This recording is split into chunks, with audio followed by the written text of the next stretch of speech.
रमा जब कंडे बेच करके घर आई तो उन्हें घर आते ही अपने पति का पत्र मिला। तो एक पड़ोसी को बुलवाया, भैया ये मेरा पत्र आया है, मेरे साहब का जरा पढ़ो से क्या आया है इसमें। वो पत्र फाड़ करके पढ़ा, घर में बीमार बेटी है।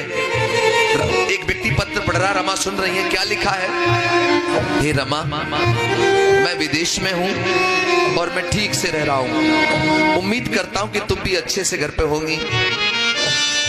लेकिन रमा एक बहुत बड़ी समस्या आ गई है।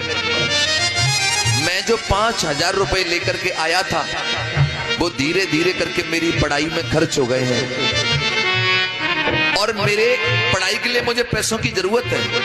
रमा मैं विदेश में हूं, मैं किसी से मांग नहीं सकता। अगर हो सके तो कुछ पैसों का इंतजाम करके रमा भेज दो, वरना मेरी पढ़ाई, मेरी सारी मेहनत बेकार चली जाएगी। जब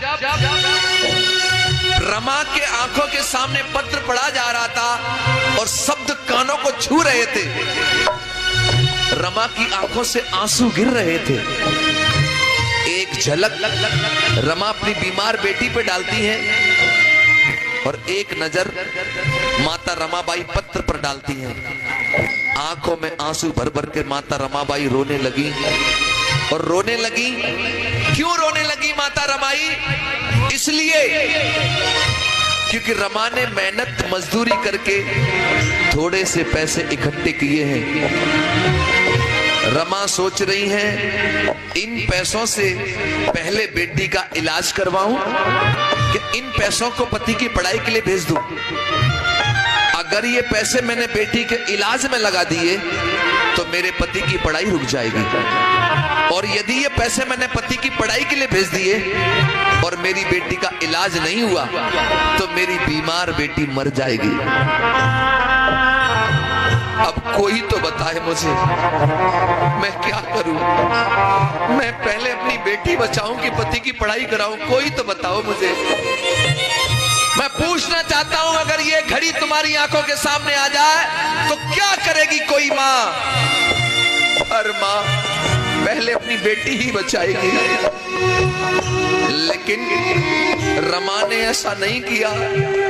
रमा ने सारे पैसे इकट्ठे किए और पति को भेजने का मन बना लिया। क्यों? रमा जानती थी कि यदि आज मेरी बेटी का इलाज नहीं हुआ तो एक बेटी मरेगी आज मेरी, और यदि मेरे साहब की पढ़ाई रुक गई तो भारत में कितनी बेटियां मर जाएंगी, फिर इसका कोई अंदाजा नहीं लगा पाएगा। तो एक बेटी मरे तो मर जाए, मैं एक बेटी के पीछे तमाम करोड़ों बेटियों को बलिदान नहीं कर सकती।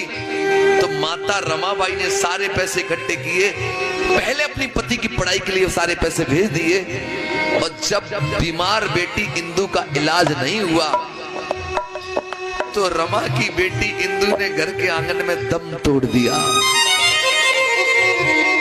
जब बेटी ने दम तोड़ दिया तो रमा चीख करके अपनी बेटी को गोदी में लेकर के रोने लगी, तड़पने लगी। रमा, तब मेरा समाज के लोगों से कहना है, रमा चाहती तो बचा लेती अपनी बेटी को, लेकिन रमा चाहती थी कि साहब पढ़ करके आएंगे तो भारत में तमाम बेटियों को अच्छी जिंदगी जीने का मौका देंगे, इसलिए इन्होंने अपनी बेटी को बलिदान कर दिया और आपकी बेटियों को बचा लिया। तब मेरा कहना है, आज बाबा साहब की बेटी तो दुनिया में नहीं रही, लेकिन बाबा साहब अपनी पढ़ाई को पूरा करके जब भारत लौट करके आए, घर आए, तो क्या हुआ? बाबा साहब जब पढ़ाई पूरी करके घर लौटे तो उन्हें बेटी नहीं मिली घर में। बहुत दुख हुआ बाबा साहब को, लेकिन आते ही बाबा साहब को नौकरी मिली। तो रमा सोच रही थी मेरे पति आएंगे, नौकरी करेंगे, अच्छी साड़ी मिलेगी पहनने को, अच्छा भोजन मिलेगा खाने को, मैं अपने 3 बच्चों का दुख भूल जाऊंगी। बाबा साहब अम्बेडकर नौकरी के लिए गए, गुजरात के वडोदरा में बाबा साहब नौकरी के लिए गए। बाबा साहब ने मात्र 10 दिन नौकरी की। पहले तो बाबा साहब को किराए का कमरा नहीं मिला जाति की वजह से, तो पारसियों की धर्मशाला में बाबा साहब रुके।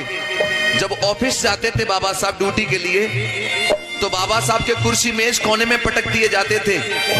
बाबा साहब जब ऑफिस से बाहर आते थे तो पूरी ऑफिस को गौमूत्र से धुलवाया जाता था। अगर चपरासी फाइल लेकर के आता भी था तो दरवाजे के अंदर नहीं जाता था, फेंक करके फाइल देता था। बाबा साहब फाइल को पढ़ते, सिग्नेचर करते, वो भी फेंक के देते, लेकिन वो हाथ नहीं लगाता। पहले गौमूत्र छिड़क के शुद्ध करता, तब फाइल को शुद्ध करके हाथ लगाता। बाबा साहब जो ऑफिस से बाहर जाते तो पूरी ऑफिस को धुलवाया जाता था गौमूत्र से। 10 दिन गुजारे बाबा साहब ने ऐसे, और 11वें दिन लोगों को पता लगा कि डॉक्टर अंबेडकर धर्मशाला में रुकते हैं। तो कुछ लोग लाठी डंडे लेकर के आए और बाबा साहब का सामान रात में ही उठा के फेंक दिया। अरे डॉक्टर अंबेडकर, तुमने धर्मशाला को अपवित्र कर दिया, तुमने इसको दूषित कर दिया। बाबा साहब ने कहा मुझे आज की रात रुक जाने दो, मैं कल दूसरी जगह अपना सामान शिफ्ट कर लूंगा, लेकिन आज रुक जाने दो मुझे। उन्होंने एक नहीं मानी, बाबा साहब का सामान फेंक दिया। उसी रात बाबा साहब अम्बेडकर ने कसम उठाई कि आज के बाद मैं जिंदगी में कभी नौकरी नहीं करूंगा। मैं जब गवर्नमेंट एम्प्लॉई अधिकारी हूं तब ये लोग मेरे साथ ऐसा व्यवहार करते हैं जातिवाद का, तो मेरी समाज के साथ क्या क्या करेंगे ये लोग। बाबा साहब ने कहा आज के बाद मैं अपना पूरा जीवन अपनी समाज के उद्धार के लिए, कल्याण के लिए लगाऊंगा। अगर मैं अपनी समाज को गुलामी की जंजीरों से आजाद नहीं करवा पाया तो मैं खुद अपने आप को गोली मार करके हत्या कर लूंगा। ये बाबा साहब ने तुम्हारे लिए संकल्प ले लिया। जब उनकी पत्नी को पता लगा कि बाबा साहब नौकरी नहीं करेंगे तो क्या हुआ, जब बाबा साहब ने मना कर दिया मैं नौकरी नहीं करूंगा, समाज सेवा करूंगा, तो उनकी पत्नी ने अपने आप को समझा लिया, साहब जैसी तुम्हारी इच्छा। अब बाबा साहब जब नौकरी नहीं किए तो परिवार बाबा साहब को चलाना था, रोजी रोटी के लिए जरूरत थी पैसों की। तो क्या किया बाबा साहब ने, सुनो, जब वकालत करने लगे, कोर्ट में जाने लगे, तो पूरा पूरा दिन माताओं बहनों बैठे रहते थे अपने बस्ते पर। कोई भी दुजायती केस लेकर के नहीं आता था। एक एक रुपए के लिए बाबा साहब मोहताज हो गए। परिवार कैसे चले? उन्हीं गरीबी के दिनों में, गर्दिश के दिनों में माता रमाबाई की कोख से एक बेटे ने जन्म लिया। एक बेटे ने जन्म लिया तो बाबा साहब के घर में जब बेटा आया तो बाबा साहब ने अपने बेटे का नाम रखा राजरतन। क्या रखा? राजरतन। इतना प्यारा बेटा था बाबा साहब का राजरतन। गोदी में लेकर के बाबा साहब अपने बेटे को लाड़ करते थे, प्यार करते थे, और अपनी पत्नी को कहते थे, सुनो रमा, ये मेरा बेटा राजरतन देश की गद्दी पर राज करेगा। तो रमा बड़ी खुश हो जाती थी। होनहार प्यारा बेटा, सबसे प्रिय बेटा था बाबा साहब का। और बाबा साहब अपनी किताब में खुद लिखते हैं, बाबा साहब का बेटा राजरतन 10 महीने का हो गया। बड़े दुख भरी कहानी।